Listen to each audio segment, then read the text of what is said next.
இந்தியாவில் கிறிஸ்தவம் தோன்றியதற்கான முதல் காரணம் அப்போஸ்தலன் தோமா கிபி 52இல் கேரளாவின் மலபார் கடற்கரைக்கு வந்தார்.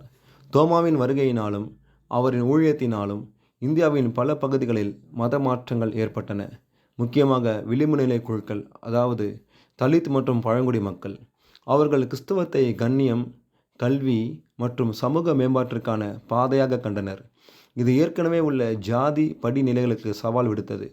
இந்த சமூக சூழல் இந்திய கிறிஸ்தவத்தின் தனித்துவமான வெளிப்பாடுகளை மேலும் வடிவமைத்தது. இதனால் பல சீர்திருத்தங்கள் ஏற்பட்டது. கல்வி மறுப்பு, அடிமைத்தனம், பெண் சிசு கொலை, உடங்கட்டை ஏறுதல், ஜாதி தீண்டாமை போன்றவைகளில் மாற்றம் உண்டானது. 19 மற்றும் 20ஆம் நூற்றாண்டுகளில் ஒரு சில இந்து மக்களும் பிராமணர்களும் கிறிஸ்தவத்தை ஏற்றுக்கொள்ள மறுத்தார்கள். காரணம் தன்னுடைய பழக்க வழக்கங்கள், கலாச்சார சீரழிவு காரியங்களால்.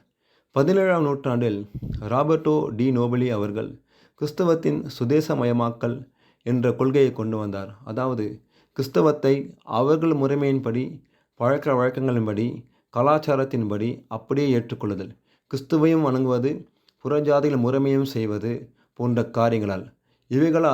இவையெல்லாம் ஒரு சில சர்ச்சைகளை கொண்டு வந்தாலும் இதை அப்படியே ரோம கத்தோலிக்க சபைகள் ஏற்றுக்கொண்டது.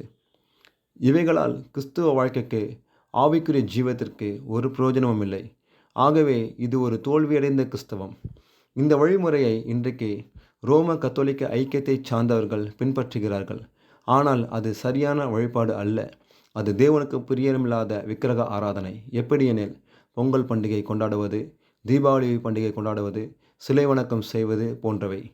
யாத்ராகமம் 20ஆம் அதிகாரம் 4-5 வசனங்கள், லேவியராகமம் 26ஆம் அதிகாரம் 1ஆம் வசனம், 1 கொரிந்தியர் 10ஆம் அதிகாரம் 14ஆம் வசனம், 1 யோவான் 5ஆம் அதிகாரம் 21ஆம் வசனத்தை வாசித்து பார்ப்போமானால் நமக்கு புரியும்.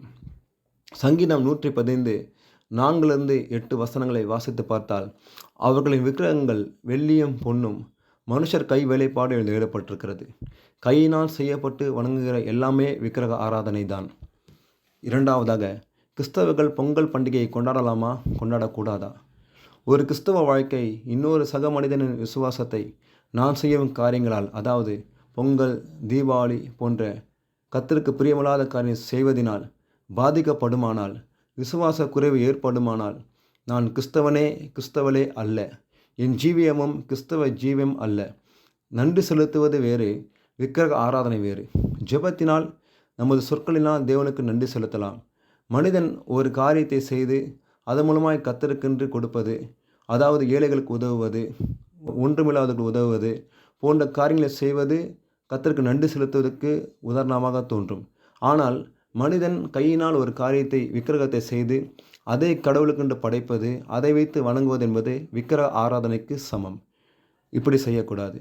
எரேமியா 10ஆம் அதிகாரம் 2ஆம் வசனம் சொல்கிறது, கர்த்தர் சொல்லுகிறது என்னவென்றால், புற ஜாதிகளுடைய வழியை கற்றுக்கொள்ளாதிருங்கள் என்று சொல்லப்பட்டிருக்கிறது. எசேக்கியேல் 11ஆம் அதிகாரம் 12ஆம் வசனத்தை வாசித்து பார்ப்போமானால், நீங்கள் என் கட்டளைகளின்படி நடக்காமலும் என் நியாயங்களை நிறைவேற்றாமலும் என்று எழுதப்பட்டிருக்கிறது. கிறிஸ்தவம் என்பதும் சாட்சியுள்ள வாழ்க்கை என்பதும் நமக்கும் புறஜாதியான மக்களுக்கும் இருக்கிற வேறுபாட்டில் தான் உள்ளது. அவர்களைப் போலவே நாமும் இருப்பதில் அல்ல.